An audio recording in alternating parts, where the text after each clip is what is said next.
आपको यकीन नहीं होगा, पानी की कमी के चलते महाराष्ट्र के लातूर जिले में टकराव को नियंत्रित करने के लिए धारा 144 लगाई गई थी। इसके अंतर्गत पानी के स्रोतों के निकट लोग समूह में नहीं खड़े हो सकते। क्या आपको मेरी बात समझ में आई?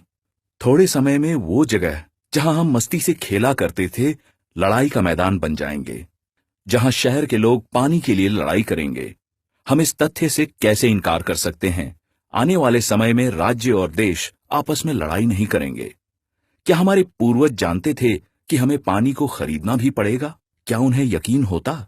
लेकिन आज ये बात सच है।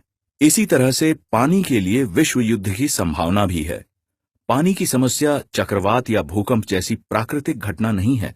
क्या हम इसके लिए जिम्मेदार हैं? पेड़ों की जड़ें नदियां और धाराएं बनाने के लिए पानी को सहेजती है। अगर हम पेड़ों को काट दें तो बारिश का पानी कहां जाएगा? समुद्र में, जहां वो किसी काम का नहीं रहेगा। गोदावरी नदी का जल स्रोत सूख चुका है। 40% कृष्णा नदी उजाड़ हो चुकी है। गंगा नदी कितने समय तक बारहमासी रह पाएगी पता नहीं। कावेरी के बारे में तो आप सब जानते ही हैं। वर्ष 1989 में 22 नदियां प्रदूषित थीं, लेकिन आज ये संख्या बढ़कर 302 हो चुकी है। इस सूची में झीलें और तालाब शामिल नहीं हैं। भारत की आजादी के समय प्रत्येक नागरिक के लिए 100 लीटर पानी उपलब्ध था, लेकिन आज ये घटकर 30 लीटर हो चुका है। पानी के संसाधनों के बिना 83 प्रजातियां लुप्त हो चुकी हैं। क्या हम ये कह दें कि हमारे गरीब किसान का 84वां नंबर है?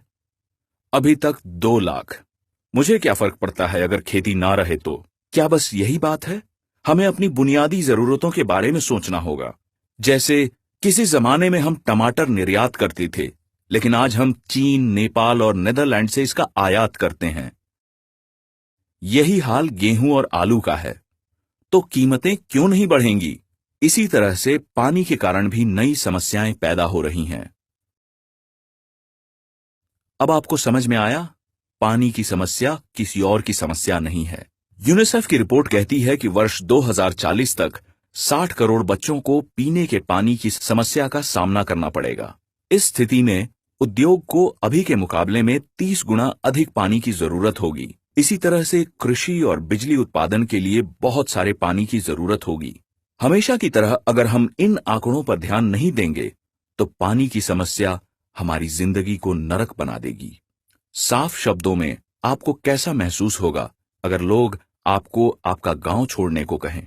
लोग अपने गांव को छोड़कर अलग अलग देशों में बस रहे हैं। ईरान, अफगानिस्तान, पाकिस्तान और चीन जैसे देशों से लोग प्रवास कर रहे हैं। गांवों में पानी की कमी के चलते सबसे पहले किसान शहरों की ओर प्रवास कर रहे हैं। समय रहते समाधान नहीं निकाला गया तो बहुत सारी समस्याएं पैदा हो जाएंगी। आपात स्तर पर शहर जरूरतों को पूरा नहीं कर पाएंगे। हम कहां जाएं? क्या हमारे आंसू सूखी नदियों को भर सकते हैं? अब हम क्या कर सकते हैं? एक ही तरीका है और वह है वृक्षारोपण। बड़ी नदियों के दोनों किनारों पर 1 किलोमीटर और छोटी नदियों के किनारों पर आधा किलोमीटर दूर तक पेड़ लगाएं। ऐसा करने का अधिकार केवल सरकार के पास होता है। आइए साथ मिलकर इस समस्या के बारे में सभी को बताएं ताकि सरकार इसके लिए कोई कदम उठाए। हमारी नदियां जो हमारी जीवन रेखा है, उनको जीर्णोद्धार के साथ आइए अपना भविष्य सुरक्षित करें।